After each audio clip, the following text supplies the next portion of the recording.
లూకా సువార్త 18వ అధ్యాయంలో 8వ వచనం 4వ లైన్లో, ఆయనను మనుష్య కుమారుడు వచ్చున్నప్పుడు ఆయన భూమి మీద విశ్వాసము కనుగొనునా అని ఆ విశ్వాసము అన్నాడు. ఏ విశ్వాసము అంటే పైన ఒక ఎగ్జాంపుల్ చెప్పాడు ఆయన. ఒక ఊర్లో ఒక న్యాయాధిపతి ఉన్నాడంట. వాడి జాబ్ ఏమో న్యాయాధిపతి, వాడేమో అన్యాయస్తుడు. చేసే వృత్తి ఏమో జనాలకు న్యాయం తీర్చేది, క్యారెక్టర్ ఏమో అన్యాయస్తుడు. అంతటితో ఒట్టి అన్యాయం చేసే బుద్ధి అయితే అది వేరే సంగతి. దేవునికి కానీ మనుషులకు కానీ భయపడనివాడట. దేవునికి భయపడ్డావు, మనుషులకి భయపడ్డా అంటే ఎవరిని లెక్క చేయని మూర్ఖుడు అన్నమాట. అట్లాంటోడు న్యాయాధిపతి. ఈ రెండే కాకుండా మూడో కొలత ఏంటంటే వాడి దగ్గర దేవునికి మనుషులకి భయపడినోడి దగ్గర ఇక న్యాయం ఎట్టుంటుంది? పూర్తిగా అన్యాయస్తుడు అన్నమాట. ఈ అన్యాయస్తుడైన న్యాయాధిపతి దగ్గరికి ఒకరోజు ఒక పెద్ద ఆవిడ వచ్చింది. ఆమె విధవరాలు. ఆమె అతని యొద్దకు తరచుగా వచ్చి, నా ప్రతివాదికిని నాకును న్యాయము తీర్చమని అడుగుచూ వచ్చాను, కానీ అతడు కొంతకాలం ఒప్పకపోయెను. తరువాత అతడు, నేను దేవునికి భయపడకయు మనుషులను లక్ష్యపెట్టకయు ఉండినను, ఈ విధవరాలు నన్ను తొందరపెట్టుచున్నది గనుక ఆమె మాటి మాటికి వచ్చి గోజాడకుండునట్లు ఆమెకు న్యాయము తీర్చునని తనలో తాను అనుకొనెను. వినండి, వీడి క్యారెక్టర్ ఏమో దేవునికి భయపడ్డు, మనుషులకు భయపడ్డు, అన్యాయస్తుడు. ఇట్లాంటి వ్యక్తి దగ్గరికి న్యాయానికి పోయింది ఆమె, విధవరాలు, దిక్కులేనిది.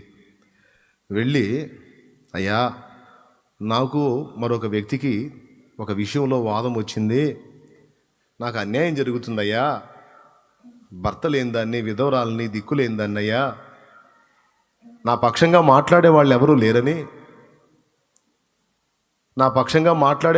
లేరని, అతడు నాకు అన్యాయం చేస్తున్నాడయ్యా, నాకు న్యాయం చెప్పయ్యా, నువ్వు పిలిపిస్తే వాడు వస్తాడయ్యా, నువ్వు మాట్లాడితే వాడు వింటాడయ్యా, ఎందుకంటే నువ్వు న్యాయాధిపతివి, దయచేసి నాకు సహాయం చేయ్యా అని వెళ్ళింది. ఏమో వెళ్ళే అన్నాడు స్టార్టింగ్లో. ఆ రోజుకు పోయి మళ్ళీ మరుసటి రోజు కనపడింది. ఏమా నిన్ను చెప్పలా, నాకు బిజీ ఉంది పో అన్నాడు. కొంతకాలము ఒప్పకపోయాను అంటే పట్టించుకోవాలా, అవన్నీ నాకు టైంలో వెళ్ళేపో, వెళ్ళవమ్మా వెళ్ళు, ఓకేనా, వెళ్ళిపోయింది. మళ్ళీ మరుసటి రోజు వచ్చి, అయ్యా అంది. ఏమా 3 సార్లు చెప్పా, బుద్ధి లేదా, రావద్దని చెబుతుంటే ఏంది నువ్వు, వెళ్ళా. అలాగేనయ్యా వెళ్ళింది. మళ్ళీ 4వ రోజు కూడా కనుక, అయ్యా నాకు న్యాయం తీర్చయ్యా.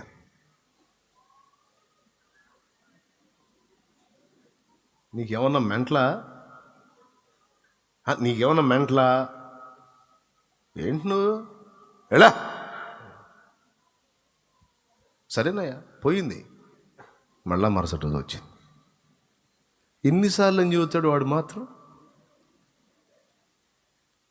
ఇప్పుడు భిక్షగాళ్ళు ఉంటారు అక్కడక్కడ, లేదమ్మా ఇల్లు అంటే, అయ్యా అయ్యా అయ్యా అయ్యా, లేదమ్మా ఉంటే ఏనా, లేదు ఇల్లు, అయ్యా అయ్యా అయ్యా అయ్యా అయ్యా అయ్యా, లేదమ్మా తల్లి ఉంటే ఏనా, లేదు ఏం చేద్దాం, అయ్యా అయ్యా అయ్యా అయ్యా అయ్యా అయ్యా. రే నీ దగ్గర ఉందా, ఈ రావు 10 రూపాయలు తగలబెట్టరా, చంపుతుందిరా.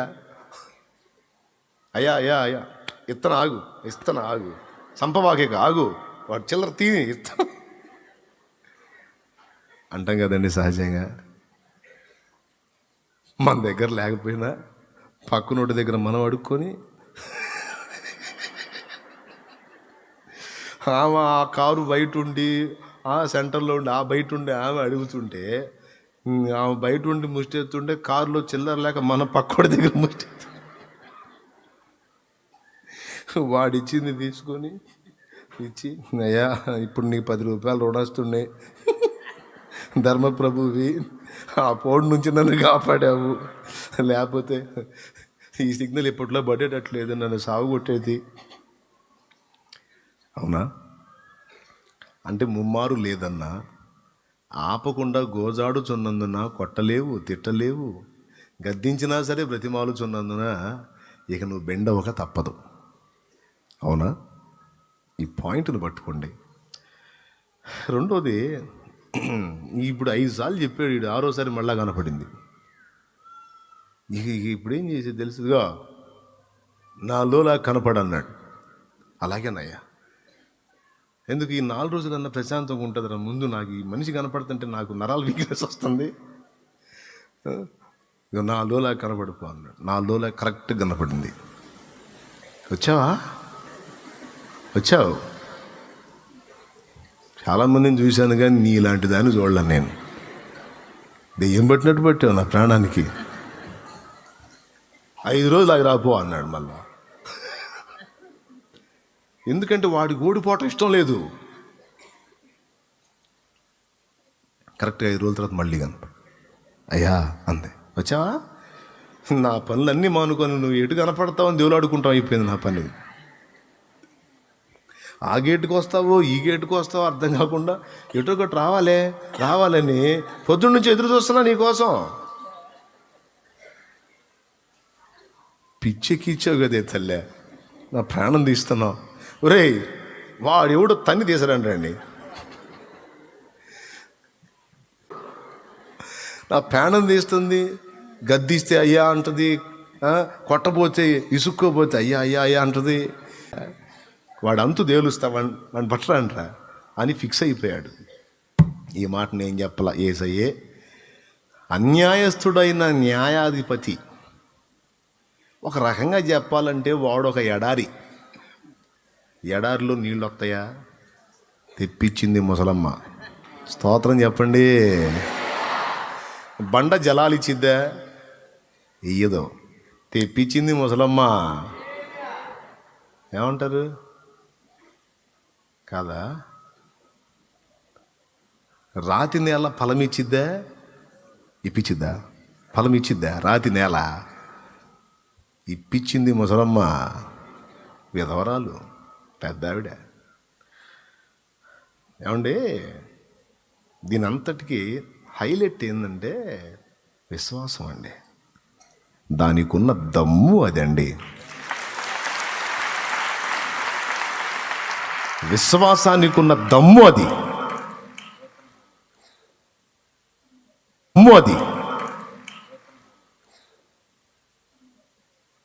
వాడు ఒక బండ అయితేనే నాకు నీళ్ళు ఇచ్చిద్ది, నేను విశ్వసిస్తున్నానని పట్టుబట్టి సాధించి ఆ బండలాంటి గుండె కరగదీసి వాడు హెల్ప్ చేసేటట్టు వాడిని తయారు చేసింది విశ్వాసము. విసుగు చెందని విశ్వాసం, పట్టుదల కలిగిన విశ్వాసం, కార్యాన్ని సాధించడానికి అవసరమైన దీక్ష కలిగిన విశ్వాసం. దాని గురించే మాట్లాడాడు. ఏమంటాడంటే, ఆమె దెబ్బకి అన్యాయస్తుడే, వాడు అసలే అన్యాయస్తుడు, ఎవరికి భయపడినోడు, అట్టంటోడే బెండయ్యి ఆ కఠిన హృదయుడే ఆమెకు న్యాయము తీర్చబోనుకుంటే మీ పరలోకపు తండ్రి ఎంత న్యాయవంతుడు, ఎంత నీతిమంతుడు, ఎంత ప్రేమ గలవాడు, ఎంత దయగలవాడు, ఎంత కృపగలవాడు, ఎంత జాలి గలవాడు, ఎన్ని తెలిసినవాడు, ఎంత బలవంతుడు. ఒక బండ నుంచే నీళ్లు తెప్పించినట్టు, ఎడారి నుంచి జీవజల నదులు ప్రవహింపజేసినట్టు, అన్యాయస్తుడైన వాని మీద విశ్వాసం ఉంచి పదే విసుగక తిరిగి విన్నపం చేసి వాని నుండి న్యాయం పొందినప్పుడు నీతిగల న్యాయాధిపతి దగ్గరికి వెళ్ళి విశ్వాసం ఉంచి గోజాడితే ఆయన ఫలమియ్యడా? మరి నిశ్చయముగా ఇచ్చును కదా అని చెప్పి మనుష్య కుమారుడు మరలా వచ్చినప్పుడు భూమి మీద అలాంటి విశ్వాసుల్ని కనుగొంటాడా అని క్వశ్చన్ వేశాడు. అక్కడ దాన్ని అండర్లైన్ చేయాల. ఎందుకు అంటే భక్తి దాని స్థితిగతులు ఎలా మారిపోతాయో ఫస్ట్ ఇందాక చదివించిన వచనంలో ఉంది. పైకి భక్తి గలవారి వలె ఉండి దాని శక్తిని ఆశ్రయించని వారు, పైకి భక్తి గలవారి వలె ఉండి దాని శక్తిని ఆశ్రయించని వారు. ఈ పొరపాటు అప్పుడప్పుడు నాలో కూడా జరిగిద్ది, నేను యథార్థంగా ఒప్పుకుంటున్నా. ఈ తప్పిదం నాలో కూడా జరిగిద్ది. మంచి మనస్సాక్షితో యథార్థంగా ఇంతమంది ముందు ఒప్పుకుంటున్నాను నేను. పైకి భక్తి గల వారి వలె ఉండి దాని శక్తిని ఆశ్రయించని వారై ఉందురు, అంత్య దినములలో అపాయకరమైన కాలములు వచ్చును అన్నాడు కదా. అందులో ఈ మాట గుర్తుపెట్టుకోవాలి మనం. అంటే భక్తిలో శక్తి ఉందన్నమాట. ఏబు గ్రంథంలో కూడా అదే అంటాడు, నీ భక్తి నీకు ధైర్యం పుట్టించదా అంటాడు. భక్తిలో ధైర్యం ఉందా? ఉంది. మళ్ళా తిమోతి పత్రికలో పౌలు అంటాడు, సంతుష్టి సహితమైన భక్తి గొప్ప లాభసాధకమై ఉంది అంటాడు. దైవభక్తిలో బెనిఫిట్స్ ఉన్నాయి. ఏంటి? లాభం ఉంది. రెండవది ధైర్యం ఉంది భక్తిలో. ఏదో ఒక అంశం రాసుకో, జస్ట్ కోట్ చేసుకో, ఉపయోగపడతాయి. భక్తిలో ఉన్నటువంటి ప్రయోజనాలు అన్న టైటిల్ మీద రాసుకో. భక్తిలో ఏముంది? తిమోతికి రాసినటువంటి మొదటి పత్రిక రెఫరెన్సెస్ కూడా చూసుకోవచ్చు. కొంతమంది ఏబు గ్రంథం వెతుక్కోండి, చూడండి. తిమోతికి రాసిన మొదటి పత్రిక 6వ అధ్యాయము 6వ వచనం చూడమా. సంతుష్టి సహితమైన దైవభక్తి గొప్ప లాభ సాధనమై ఉన్నది. ఓకేనా? ఇప్పుడు గొప్ప లాభ సాధనం. ఓకే, లాభ సాధనం అండర్లైన్ కొట్టాలా. దైవభక్తి. ఏబు గ్రంథం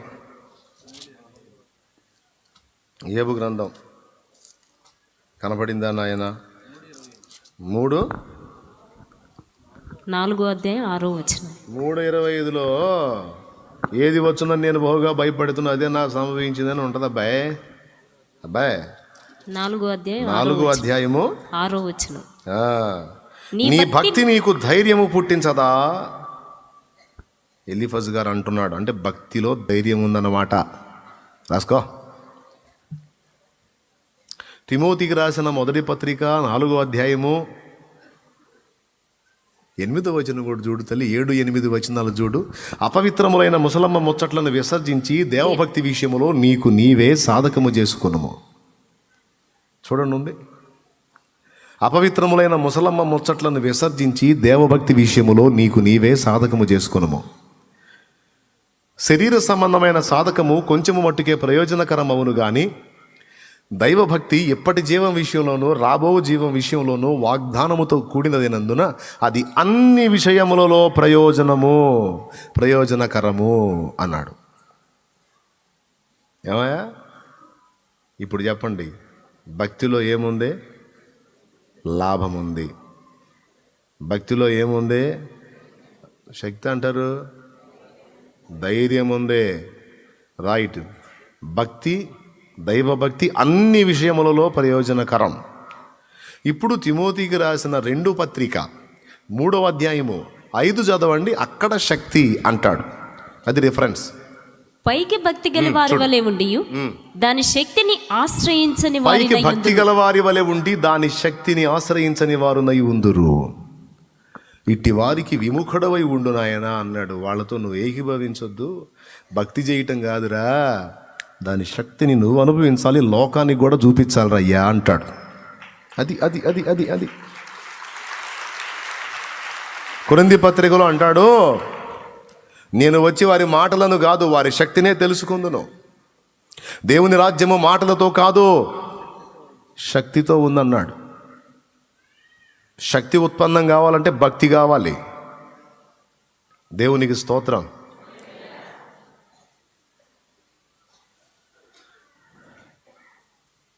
భక్తి చేత దేవుడిచ్చే శక్తిని మనం అనుభవించాలి, ప్రజలు కూడా అనుభవించేటట్టు చేయాలి.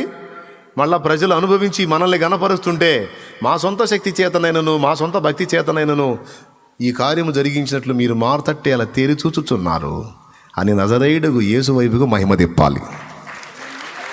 కొడితే గట్టి కొట్టండి, లేకపోతే సర్దుకోండి, ఇబ్బంది ఏం లేదు. హల్లెలూయా.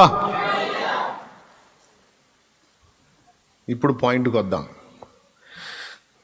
ఈ లోపం నాలో కూడా ఉంది అన్నాను. కొన్నిసార్లు మన దృష్టి మళ్ళిస్తాడండి లూసి, మన దృష్టి మళ్ళిస్తాడు వాడు. ఫస్ట్ నుంచి దేవుని మీద ఆధారపడి అన్నీ సాధించుకుంటా ఉంటామా? కొద్ది కాలం గడిచిన తర్వాత అన్నీ పొందేసుకున్న తర్వాత ఆటోమేటిక్గా చిన్నగా దేవుని వైపు నుంచి మన సామర్థ్యం మీదకి దృష్టి మళ్ళిద్ది. మన తెలివితేటల మీదకి, మన పనితనం మీదకి, మన జ్ఞానం మీదకి, మన సామర్థ్యం మీదకి, మన ఐడియాలజీ మీదకి మన దృష్టి మళ్ళిద్ది. అదే దరిద్రం. ఓకే, అట్లా మళ్ళకూడదు. ప్రారంభంలో ఏ పాదాలు పట్టుకొని ప్రతిదీ పొందుకున్నావో ఊపిరి పోయేంత వరకు కూడా పాదాలు వదలకూడదు. కానీ కొంత ప్రయాణం చేసిన తర్వాత ఆ మైండ్ మారిపోయి మానవ సంబంధమైనటువంటి ఆలోచనల్లోకి, ప్రయాసల్లోకి, టెన్షన్స్లోకి, ఒత్తిడిలోకి వెళ్ళిన అనుభవాలు నేను అనుభవించా. చంప మీద లాగా ఒకటి పీకినట్టు దేవుడు మాట్లాడుతున్నాడు నీతోనూ నాతోనూ కూడా. ప్రార్థన చేసుకున్నాగా నాతో కూడా మాట్లాడని ఇదే. ఒరే బుజ్జాయే, నా పాదాల దగ్గరకు వచ్చి మోకాళ్ళుని ప్రతిదీ గోజాడి పొందుకొని నువ్వు ఊహనైనా ఊహించని కార్యాలు చూసావు కదరా బుజ్జాయే. ఇప్పుడెందుకురా మళ్ళా అక్కడిక్కడ చూస్తావు? ఇప్పుడెందుకురా వాళ్ళ మీద వీళ్ళ మీద పడతావు? ఇప్పుడెందుకురా వాళ్ళని వీళ్ళని హడావుడి చేస్తావు? ఒరే బుజ్జాయ్ అని నాతో మాట్లాడుతున్నాడు. మీతో కూడా మాట్లాడితే స్తోత్రం. రారా, నా కాళ్ళ దగ్గరికే రాయ్యా, రా నా పాదాల దగ్గరికి రారా బుజ్జాయ్. ప్రతి కార్యమును సాధించి నీకు ఇచ్చువాడును నేను. హల్లెలూయా.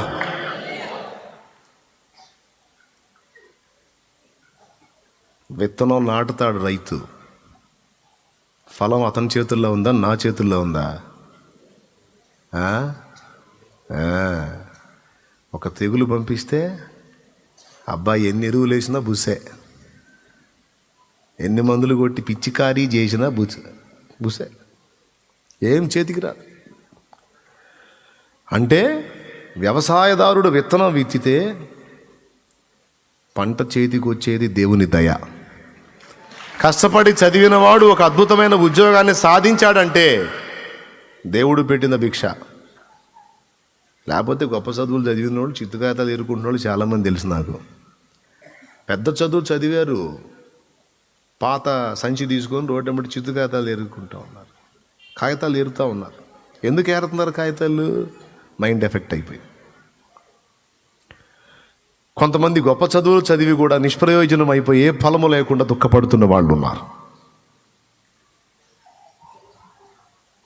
ప్రియులారా, వ్యవసాయదారుడైనా, ఉద్యోగస్తుడైనా, మానవ సంబంధమైన ప్రయత్నాల్లో ప్రయాణం చేసేవాళ్ళు చాలా వరకు ఎవరైనా ఏదైనా పొందారంటే దేవుని దయ, దేవుని దానం.